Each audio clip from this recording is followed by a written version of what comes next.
I, 28, have two older brothers, Joe, 34, and Sam, 32. This is about our middle one. Our parents divorced when I was very young due to our mother's insane jealousy. At first, my dad could handle it, but when she started making comments about me wanting to be like his wife, he had enough. She quickly rebounded with a guy with two kids and had shared custody for a while. But when my dad got remarried, she went crazy, calling his new wife every horrible name and claiming he was cheating on her while they were married. I was always closer to my brothers and dad than my mom because she was always very mean to me. Long story short, my stepmom died in a bad car accident, and my dad called mom in the middle of the night, letting her know he would pick us up earlier so we could attend the funeral, and she decided to take us on a fun trip to celebrate something.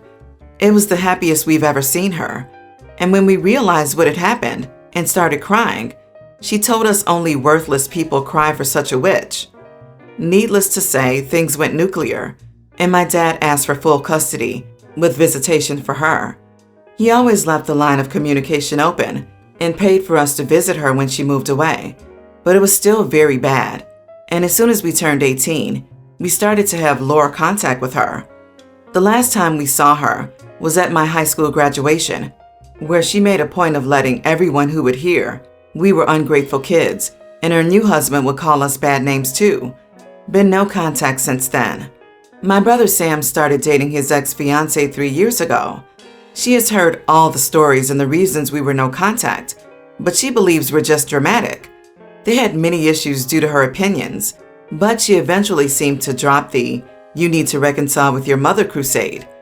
There was no indication of things going wrong or fishy during the wedding planning. Then we got to the church, and lo and behold, mom, husband, and two kids were sitting in the front. I immediately panicked and called my brothers. Sam thought maybe somehow she found out and wanted to crash, so he called his ex to let her know of the potential drama, but she told him it was fine since she invited them. So Sam hung up and asked me to go get him, while the oldest brother dealt with things at the church. We went home and barricaded ourselves there when his ex, her family, friends, etc. came to try and make sense with him. Mom's husband even called and said he always knew we were worthless. Now that the dust has settled, most of Sam's friends are on his side, and so is most of our families, Dad's. Ex's parents already threatened to sue for the money they paid if he doesn't marry her, but Sam says he'd rather pay them back for their contribution than marry someone that betrayed him. My nuclear family 100% supports Sam, but the backlash has been huge. I'm beginning to wonder if I'm the idiot for how we helped Sam run away from the wedding, since she was humiliated despite what his ex did. We were not thinking about her at all, and maybe we could have done it in a better way. Not the idiot.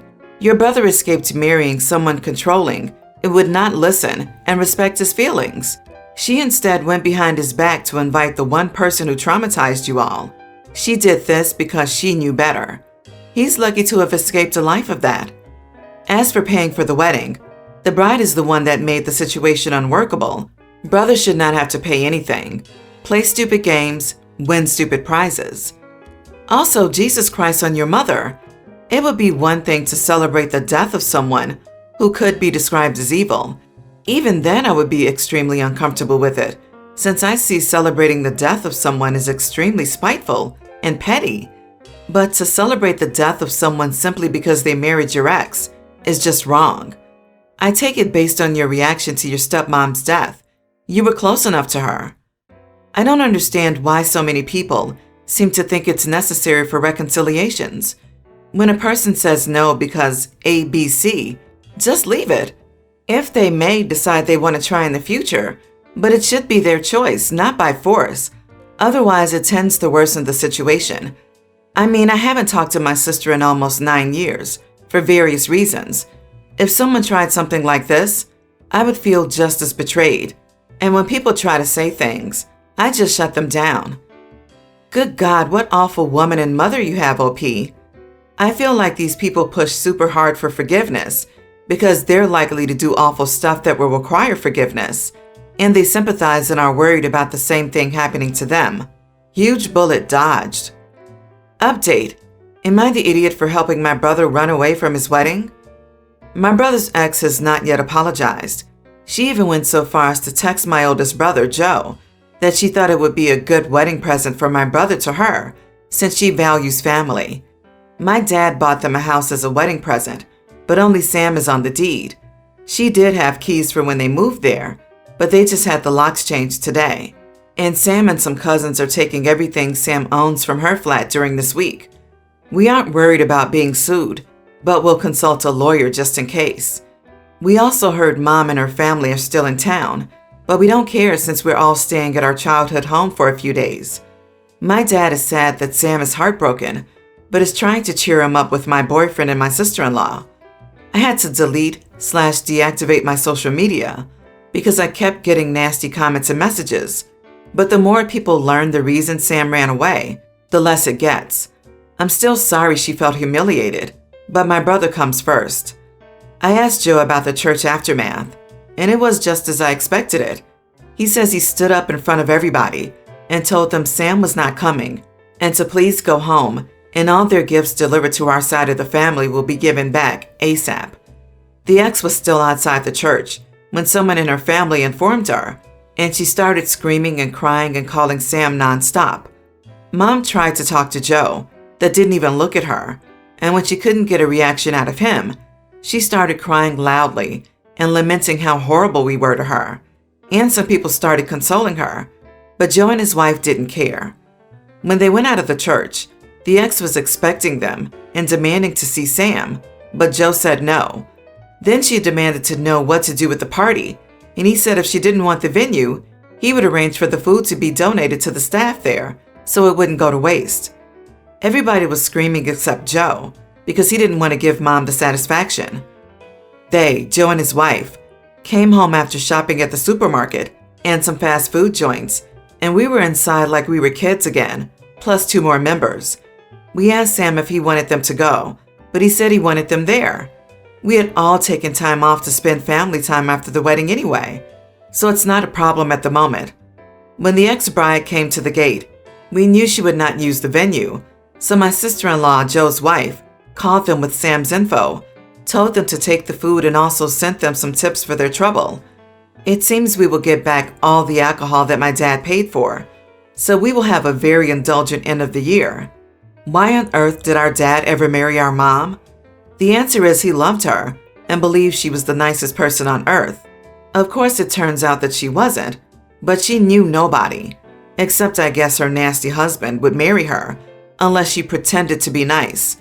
As per my ex-sister-in-law, we have no doubt that she believes that Mom is a nice person with ungrateful children because she is extremely charming.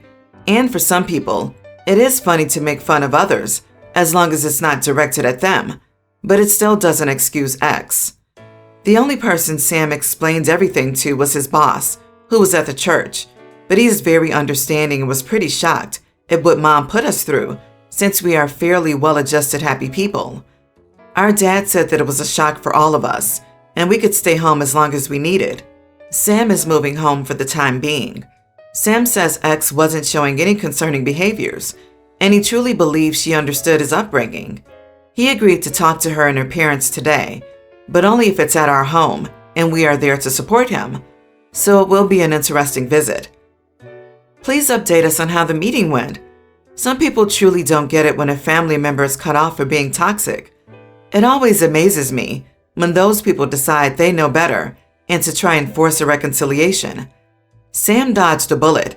His ex would have thought she was right if he'd gone ahead with the wedding. The bigger question is, why is Sam coddled so much? He runs away, won't even talk to the bride, and leaves his brother behind to take care of his problems for him? A house for a wedding present. No matter the circumstances behind these, he handled it extremely poorly. There seemed to be a lot of codependency issues going on here. Everyone was so quick to jump in and create chaos when it didn't exist when there were so many better options. The audacity of the ex is crazy, but everyone is looking at this all wrong. The ex pulling this stunt on their wedding day is a godsend. She waved an Olympic-sized red flag, and the brother took heed immediately and called off the wedding.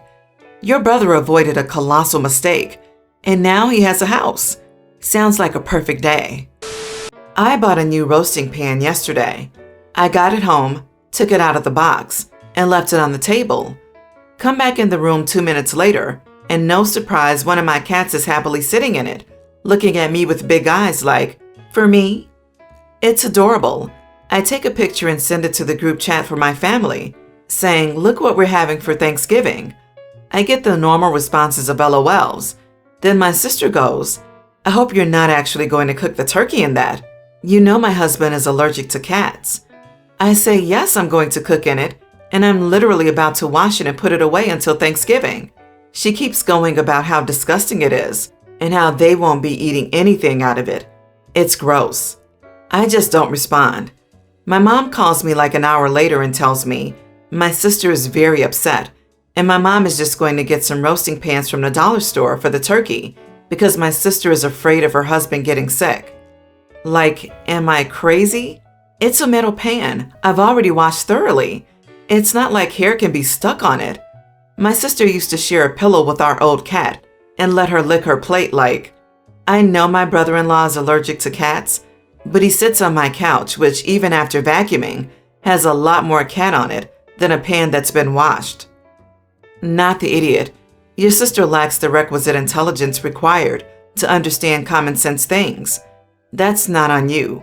A clean pan that has a cat sit in it will not trigger allergies. Cats do not have spit energy that enters the pan, which then causes the allergy. This is hilarious. What does sister-in-law think is going to happen? They aren't going to be ingesting cat hair, and most likely anything left in the pan that has been washed several times will burn off when it's in the oven for several hours. He sits on the couch with pet hair. That is where cat allergies come from. They're dander. So is sister-in-law thinking this is like a peanut allergy? And if he ingests the, again, non-existent cat hair, he will die? Your sister is non-intelligent if she thinks the cat sitting in the pan will trigger allergies. His allergies will be triggered by the fact that he's in the same house as your cat. Your mother needs to stop enabling her ridiculous behavior simply because she's having a tantrum. LMAO, I refuse to believe your sister is this naive, and I think she's just starting drama for no reason instead. But either way, you're not the idiot. This is hilarious. I pretend to be deeply sorry and go with it, like paper plates and plastic cutlery, just for the concerned couple on the day, and carefully disinfecting anything and everything before allowing them to sit down or touch anything. I'd insist they wear masks too, to protect them from the cat-infected air. Maybe get them some boiler suits to wear as well. Obviously not the idiot OP. My sister Katie and her boyfriend Mark have been on and off again for 15 years. They had a nasty fight, and it seemed Mark broke up with her for good, but Katie revealed to him that she was pregnant. Mark and everybody was so thrilled. There was a baby shower planned and a Google Doc shared with everyone on what they wanted. Then, out of nowhere, someone messaged me anonymously on Facebook and told me that Katie wasn't pregnant and that she was lying. I didn't believe it, but she confessed to me she wasn't pregnant when I confronted her about it. I told her she had to tell everyone the truth, but she refused and insisted she would get pregnant soon. I couldn't keep my mouth shut after hearing all the money people were spending on this imaginary baby. My parents bought a very expensive crib/other furniture, and the fancy baby shower was coming out of Mark's parents' wallets. People were buying items on their baby registry that were also very expensive. I texted Katie one more time, but she refused to tell anybody. I ended up emailing everyone. Katie and Mark broke up for good, and she isn't talking to me. Am I the idiot? Not the idiot. Trying to trap Mark was never going to work as a long-term solution for your sister. It's delusional of her to think that would fix all their problems. You did them both a favor, because at least she wasn't able to drag an innocent baby into her BS drama, and he dodged a bullet. Your sister saw nothing wrong in conning people out of money for these gifts for a non-existent baby. Plus, she refused and insisted she would get pregnant soon. I now really feel sorry for Mark as well. Your sister sounds manipulative, and thank God there isn't a baby going into that environment. I feel sorry for the imaginary kids too. Even if she was really pregnant, a baby can't save a dying relationship. lack of sleep, and a rearranged budget are often stressors that try a healthy and happy relationship. People who are already unhappy just feel resentment, and the baby highlights all the real problems in the relationship. A kid doesn't deserve to be brought into the world as a band-aid. A relationship built on lies will never work. I'm still wondering who sent OP that message on Facebook. I'm partially deaf and have an auditory processing disorder. Basically, conversations are difficult. You have to speak very loudly and enunciate your words correctly in order for me to understand. I can lip read to an extent, but not very well. My little sister, young teen, is currently going through a phase of speaking very quietly, barely moving her mouth. I don't know what this is, but it makes conversations incredibly difficult. I have to ask her to repeat herself upwards of 10 times. In addition, she doesn't know how to sign, and her handwriting is pretty bad, so I can't read what she writes. I'm also dyslexic. Our parents decided to put all the disabilities in one child. So the only way I can talk to her is if one of our siblings repeats everything she says for me, which is frustrating and quite humiliating for me. My sister can speak loudly. She has no issue yelling if she's being spoken over, so I don't think it's an anxiety thing. It's really frustrating that she insists on talking quietly with me. For the past week or so, every time she's tried to talk to me, I've told her she could either speak up or not speak at all, because I'm over putting in so much effort. If she wants to talk to me, she can fix her speech patterns. One of my brothers has agreed with me. He isn't hard of hearing. Her talking quietly just annoys him, but everyone else is insisting I'm asking too much, that it's just a phase she'll grow out of. I shouldn't be cutting contact because of something so minimal. I'm less stressed, and she has been speaking clearer around me, but she does seem quite upset over it. On the one hand, her comforts don't come above my accommodations, but on the other, I feel like an awful person. I'm refusing to talk to my sister until she speaks correctly, which is clearly upsetting her. Am I the idiot? Not the idiot. I'm sorry to say this, but there's a very good chance that this phase of hers is directly related to your disability. Speaking more softly could be a phase, but also not moving her lips as much? No, I don't think that's a coincidence when she has a deaf brother.